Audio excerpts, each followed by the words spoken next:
तो चलिए दोस्तों, करते हैं आज का सफ़र शुरू। आज हम लेकर जा रहे हैं आपको रेणुका जी, हिमाचल प्रदेश। अगर बात शास्त्रों की जाए तो जाने धर्म के साथ रेणुका जी की कुछ खास बातें। प्राकृतिक भव्यता से सजे हिमाचल में जिला सिरमौर के मुख्यालय नाहन से मात्र 40 किलोमीटर तथा चंडीगढ़ व अंबाला से क्रमशः 130 किलोमीटर एवं 105 किलोमीटर की दूरी पर समुद्र तल से लगभग 672 मीटर की ऊंचाई पर स्थित श्री रेणुका तीर्थ के बारे में कहा जाता है कि वहां आज भी भगवान परशुराम से मिलने आती हैं उनकी माता रेणुका जी।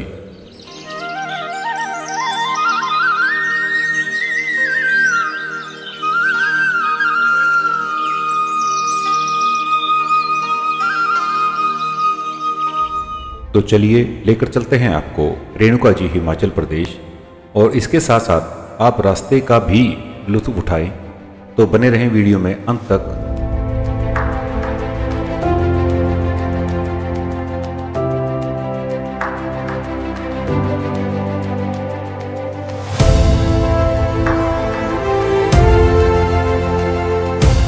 रेणुका जी मंदिर के पहुंच मार्ग के बीच में एक विशालकाय झरना बहता है, जो कि रेणुका मंदिर से 10 किलोमीटर पहले पड़ता है, जिसका भव्य दृश्य वाकई ही में मन को विभोर कर देता है।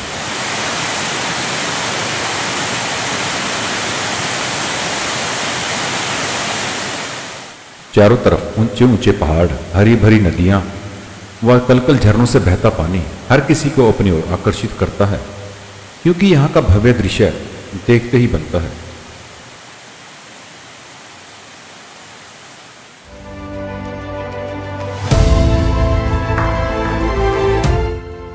तो चलिए आपको रेणुका जी के इतिहास से भी अवगत करवाते हैं। कहते हैं कि त्रेता युग में महर्षि जमदग्नि का विवाह राजा प्रसेनजीत की पुत्री राजकुमारी रेणुका के साथ हुआ था।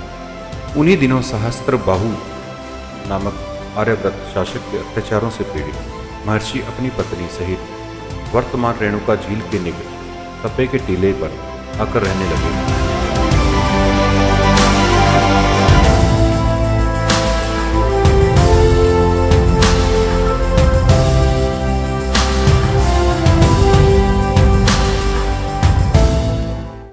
यहाँ आकर दोनों ने भगवान विष्णु की घोर तपस्या की, क्योंकि जमदग्नि जानते थे कि सहस्त्रबाहु का संहार भगवान विष्णु ही कर सकते हैं। तपस्या से प्रसन्न भगवान विष्णु ने महर्षि को वर मांगने को कहा। महर्षि ने भगवान विष्णु से अपने मन की बात कह दी। तब भगवान विष्णु ने महर्षि को स्वयं उनके घर उनके पुत्र के रूप में जन्म लेने का वरदान दिया।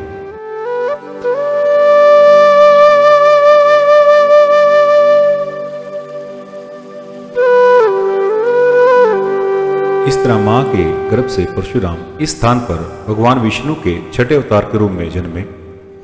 जमदग्नि के 5 पुत्र थे, जिनमें परशुराम सबसे छोटे थे।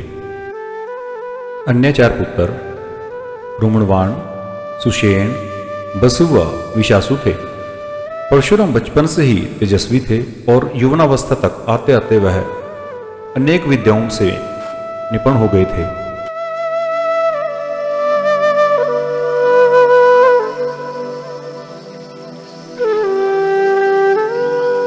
जमदग्नि अपनी पत्नी व पुत्रों के साथ भृगु आश्रम तपे के टीले पर सुखपूर्वक रहने लगे थे।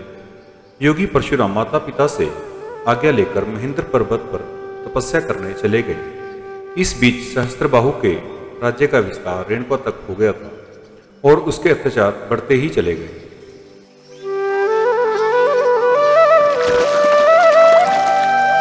एक विशेष सूचना, कभी भी आप झील के पास आए, कृपया अपने बच्चों को झील व तालाब से दूर रखें। इससे कभी भी कोई भी अप्रिय घटना हो सकती है। धन्यवाद।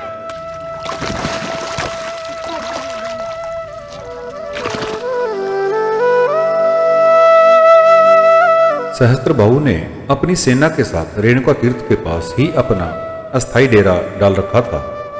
रेणुका प्रतिदिन महर्षि के लिए इस क्षेत्र में बहने वाली गिरिगंगा नामक नदी से पवित्र जल लाया करती थी। सहस्त्रबाहु ने रेणुका को उसे खाने पर आमंत्रित करने के लिए कहा।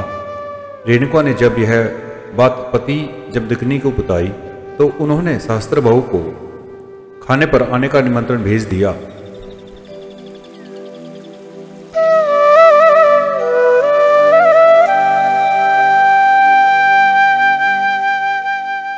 कुटिल मन सहस्त्रबाहु अपनी विशाल सेना के साथ भृगु आश्रम पहुंचा।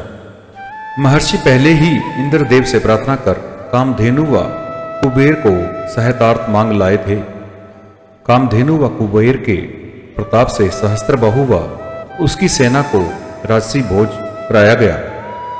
जमदग्नि जैसे साधारण ऋषि द्वारा इतनी सुंदर भोजन व्यवस्था देख सहस्त्रबाहु को बहुत आश्चर्य हुआ।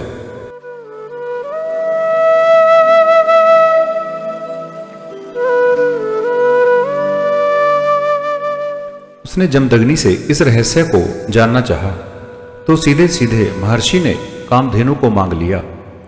महर्षि ने कामधेनु को इंद्र देवता की अमानत बताकर उसे देने में असमर्थता जाहिर की।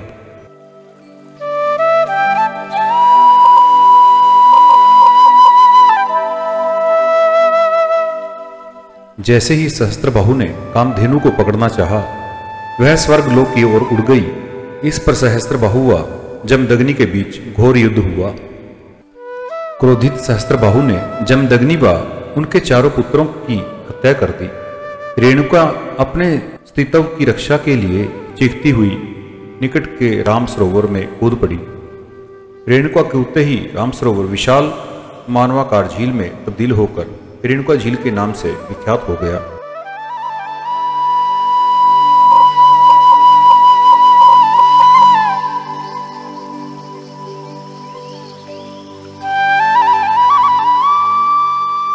आज भी ऊंची पहाड़ियों से देखने पर रेणुका झील एक सोई हुई नारी की आकृति लगती है।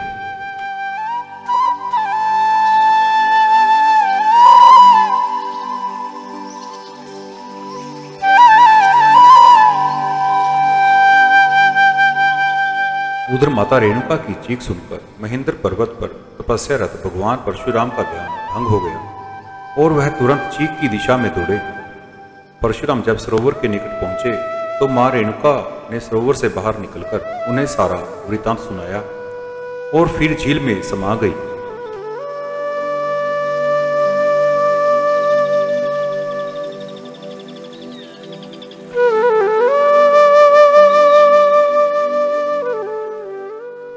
पिता के वध की बात सुनते ही महादयालु महाक्रोधित हो गए।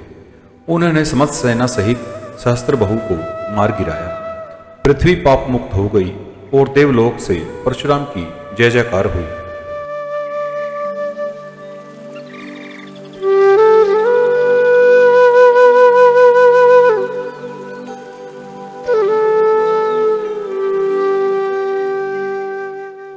रेणुका झील कैसे बनी और इसकी धार्मिक महत्वता के पीछे कई मशहूर दंत कथाएं प्रचलित हैं।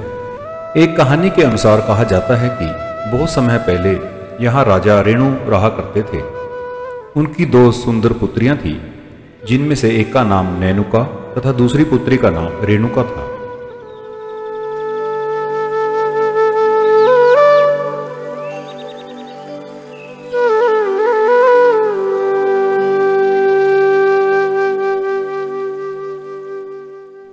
एक बार राजा ने अपनी दोनों पुत्रियों से प्रश्न किया कि वो किसका दिया खाती हैं, जिसके जवाब में नैनुका ने कहा कि वह अपने पिता का दिया खाती है, जबकि रेणुका ने जवाब दिया कि वह भगवान का दिया और अपने नसीब का ही खाती है।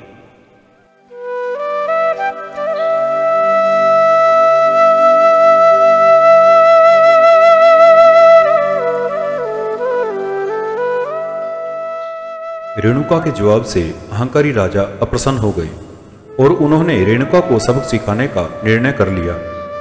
कुछ समय पश्चात राजा ने अपनी बड़ी पुत्री रेणुका का विवाह बड़ी धूमधाम से एक पराक्रमी राजा सहस्त्रबाहु से कर दिया और छोटी पुत्री रेणुका को सबक सिखाने के लिए रेणुका का विवाह एक सीधे साधे तपस्वी ऋषि जमदग्नि से कर दिया। हालांकि रेणुका राजसी ठाठ बाट में पली बड़ी थी, फिर भी उन्होंने ऋषि जमदग्नि को अपना पति परमेश्वर स्वीकार कर लिया और तन मन से उसकी सेवा करने लगी।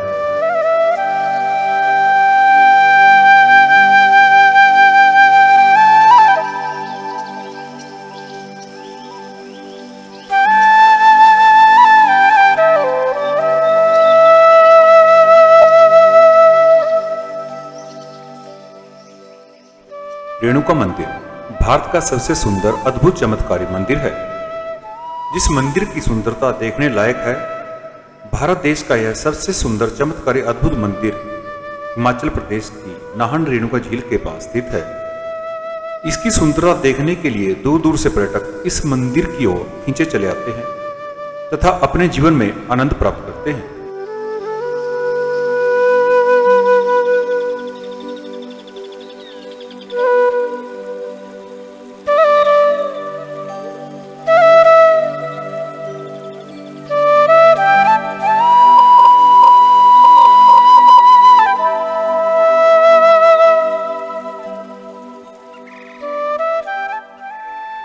तो दोस्तों, कैसी लगी आपको यह वीडियो?